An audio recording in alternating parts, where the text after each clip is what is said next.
यांनी इसवी सन 2003 साली या शिक्षण प्रसारक मंडळाची स्थापना करून विद्यार्थ्यांची सेवा करण्याचा जो संकल्प केलेला आहे त्या संकल्पाचा सन्मान म्हणून आपण शिवसंकल्प प्रतिष्ठानच्या वतीने त्यांचा एक छोटेखानी सत्कार करणार आहोत. तर सर्वांना विनंती आहे की आमच्या वतीनं हा सत्कार स्वीकारावा.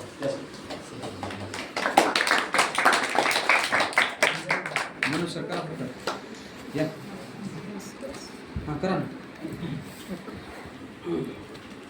असे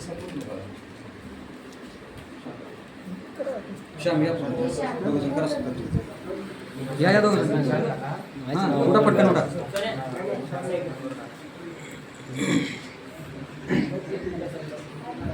पूर्ण घाला पूर्ण पूर्ण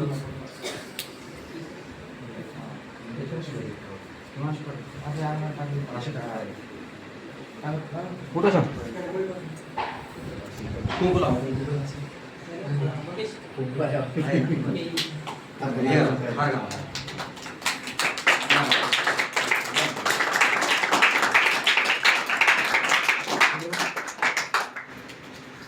इकडे बघा माणूस इकडे बघा.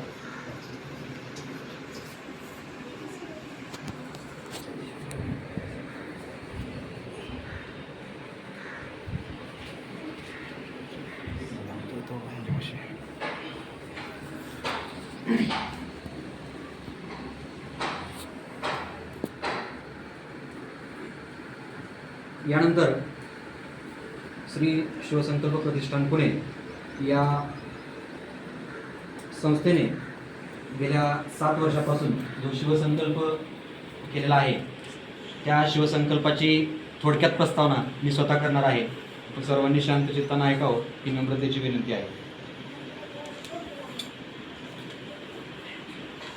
सर्वप्रथम 2017-2018 या साली आमचं हे जे प्रतिष्ठान आहे त्याला एका संघटनेचं स्वरूप नव्हतं. आमचा हा जो मित्रपरिवार होता मित्रपरिवार मिळून आम्ही काय करायचो, गडकिल्ल्यांवरती गडकिल्ले छत्रपती शिवाजी महाराजांनी ज्या काही गोष्टी तिथं आतापर्यंत आपल्यासाठी जपून ठेवलेल्या आहेत त्या गोष्टी पाहण्यासाठी, किल्ले पाहण्यासाठी किंवा तेथील स्वच्छता करण्यासाठी आम्ही 2016-17 सालापासून हे उपक्रम करत आलेलो आहोत. पण त्यातून आम्हाला एक गोष्ट जाणवली की गडकिल्ल्यांचं संवर्धन करत असताना छत्रपती शिवाजी महाराजांची जयंती डॉल्बी लावून किंवा ढोल ताशे लावून किंवा नाचून साजरी करण्यापेक्षा त्यांचा एखादा विचार जरी आपण आपल्या अंगी बाणवला तरी तीच खरी शिवजयंती म्हणजे विचारांची शिवजयंती साजरी करण्याचा एके दिवशी आम्ही निर्णय घेतला. आणि 2019 साली सर्वप्रथम छत्रपती शिवाजी महाराजांच्या सर्वात पोटास लावणे आहे या ब्रीदवाक्याला आम्ही उराशी बाळगलो आणि विचार केला की महाराष्ट्रामध्ये आजच्या परिस्थितीमध्ये सुद्धा असे असंख्य लोक आहेत ज्यांना आर्थिक विवंचनेचा सामना करावा लागतोय. तर आपण स्वतः काही एवढे मोठे नाही की बाबा आपण आदरणीय रतन टाटाजी यांच्या एवढं आपण दान करू शकू, परंतु आपण जे कमवतोय त्यापैकीच दरवर्षी एक हिस्सा कोण्यातरी गरजू व्यक्तींना मिळावा हा संकल्प आम्ही केला. आणि 2019 साली सांगली, सातारा आणि कोल्हापूर या जिल्ह्यामध्ये महापूर आलेला असताना त्या महापुरासाठी मदत म्हणून जवळपास 40,000 रुपये आमच्या संघटनेने जमा केले. त्यावेळीसुद्धा संघटनेचं स्वरूप नव्हतं, परंतु आमच्या ग्रुपने पैसे जमा केले आणि आम्ही ते एका मानव प्रतिष्ठान म्हणून एक प्रतिष्ठान आहे त्यांच्याकरवी ती मदत त्या पूरग्रस्तांपर्यंत पोचवली. त्यानंतर आमच्याच ऑफिसमध्ये एक मुलगा होता, नाव न घेता त्याची थोडीशी 1-2 मिनिटामध्ये गोष्ट सांगतो. त्याच्या घरी कमावणारा एकटा मुलगा होता आणि त्याचे वडील 2 वर्षापासून हॉस्पिटलमध्ये कॅन्सरशी सामना करत होते. 2 वर्षानंतर त्यांचा दुर्दैवी मृत्यू झाला आणि त्यानंतर त्या दवाखान्याचा आणि सर्व कुटुंबाचा भार या एकट्या मुलावरती आला आणि त्याला मदत म्हणून आम्ही आमच्या ग्रुपतर्फे 32,000 रुपये जमा करून त्या मुलाला सुपूर्द केले आणि त्याला सांगितलं की आणखी काही मदत हवी असेल तर आमच्याकडं बिनधास्तपणे मागू शकतो. या 2 गोष्टी झाल्यानंतर आम्ही विचार केला की आता आपण असं काम करण्यापेक्षा संघटनात्मक कार्य करू जेणेकरून याला मोठं स्वरूप येईल आणि आपण बाहेरच्या लोकांकडून पण पैसे जमा करून आपण काही गरजू लोकांना मदत करू शकू.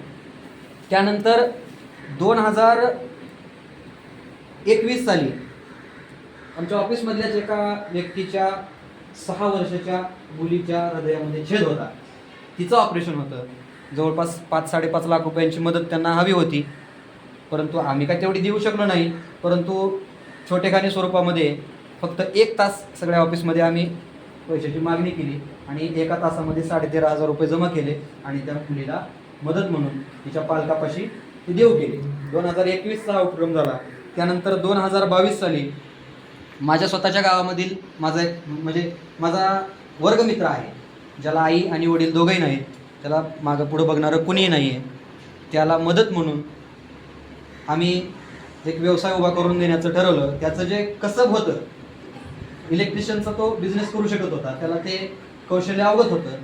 मग त्यासाठी आम्ही काय केलं की लाईट फिटिंग आणि जे बाकीचं इलेक्ट्रिशियनचं जे मटेरियल असतं त्यासाठी लागणारं सगळं साहित्य जमा करून स्वातंत्र्याचा अमृत महोत्सव म्हणजे 75वा आपला स्वातंत्र्य दिन ज्या दिवशी आपण साजरा केला त्या दिवशी आमच्या गावामध्ये जाऊन ती मदत त्याला देऊ केली. 2023 साली माऊली अनाथालय व वारकरी शिक्षण संस्था श्री क्षेत्र आळंदी देवाची या ठिकाणी अनाथ मुलांची एक वारकरी शिक्षण संस्था आहे. शालेय शिक्षण आणि वारकरी शिक्षण या दोन्ही प्रकारचं शिक्षण त्या ठिकाणी दिलं जातं. त्या संस्थेला आम्ही पहिल्यांदा विचारलं, त्यांना पिठाची गिरणी आवश्यक होती. जसं आपण साहित्य मागितलं त्याप्रमाणे त्यांनी सांगितलं की आम्हाला या वस्तूची आवश्यकता आहे. त्या वर्षी छत्रपती शिवाजी महाराजांच्या जयंती दिनी अशाच प्रकारचा कार्यक्रम घेऊन माऊली अनाथालय व वारकरी शिक्षण संस्था श्री क्षेत्र आळंदी देवाची या ठिकाणी अशाच प्रकारची शिवजयंती आम्ही साजरी केली. 2024 साली माझे घर तालुका औसा जिल्हा लातूर हे अनाथ मुलांचं एक अनाथ आश्रम आहे. एक पती पत्नी आश्रम चालवतात. जवळपास 53 ॲडमिशन आहेत सर त्या ठिकाणी. दोघांनाही एका व्यक्तीने 4 एकर जमीन 11 वर्षाच्या भाड्यात 1 रुपया भाडे म्हणजे फ्रीमध्ये दिलेली आहे. त्यावरती त्यांनी स्वतःचं ते संस्थेची स्थापना केलेली आहे, म्हणजे संस्था उभी केलेली आहे आणि पुढची जवळपास 8 ते 9 वर्ष त्याच ठिकाणी ती संस्था राहणार आहे. 53 मुलांचं ॲडमिशन आहे. पती पत्नी दोघांना सांभाळतात आणि बाजूच्या शाळेमध्ये त्यांचं ॲडमिशन टाकून त्यांचं शालेय शिक्षणसुद्धा त्यांनी म्हणजे हे केलेलं आहे. तर त्या संस्थेला मदत म्हणून आम्ही त्यांचा जवळपास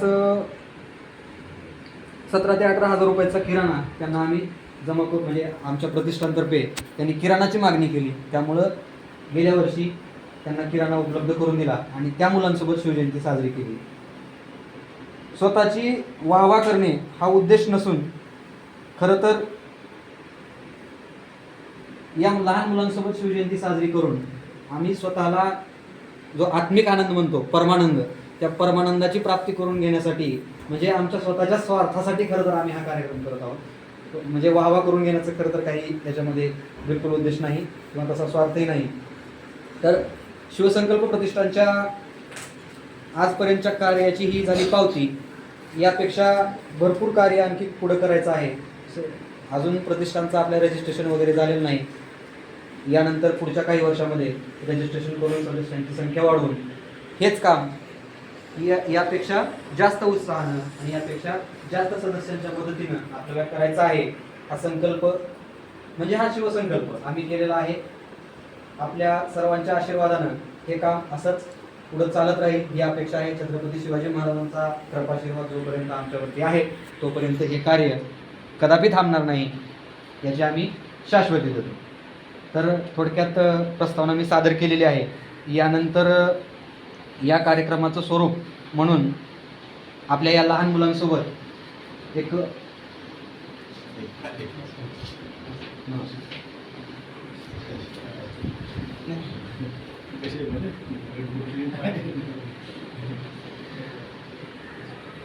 दादाला ओळखलं काही आपल्याकडे येऊन गेलो ते